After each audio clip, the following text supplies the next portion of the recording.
Masallı rayonunun Kolotan kəndinin sakinlərinin də işi hər sarıdan avan olacaq. Çünki kəndin qaz problemi həllini tapıb. 25 illik fasilədən sonra Davatəyi zonada yerləşən Kolotan kəndində qazın verilişi bərpa edilib. Kolotan ərazisində Bu münasibətlə keçirilən mərasimdə sakinlərin sevincinə rayonun və Azəriqazın rəsmləri də qatılıb. Çıxışlarda bu işdə zəhməti olan hər kəsə təşəkkür edilib. Sonra qazın verilişini bildirən məşəl alırlandırılıb. Sakinlərin mənzillərinə baxış keçirilib.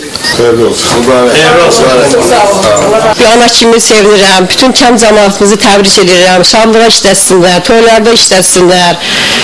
Hamına can sağlığı arzulayıram. Bu əziyyətini çəkənlərə də öz minnətdarlığımı bildirirəm. Uzun müddətdir bizdə qaz yox idi.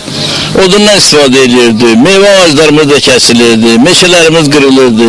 İndi bu dəqiqə şükür Allaha bu qazdan sonra bu problemlərimiz olmayacaq. Kolotan kəndində ilkin mərhələdə 1083 abonentin qazla təminatı bərpa edilib və paralel olaraq sayğaclaşma işləri yekunlaşdırılıb. Hal-hazırda Masallı rayonu 75% qazlaşması aparılıb. İlin sonuna qədər deməli 95-98% civarında yəni bizim işlərimiz tamamlanmalıdır. Masallı rayonunda 2015-ci ilin sonuna qədər regionumuzda bizim demək olar ki 98-99% qazlaşma işlərimiz tamamlanacaq. Hazırda Masallının daha altı kəndində qazlaşma işləri davam etdirilir.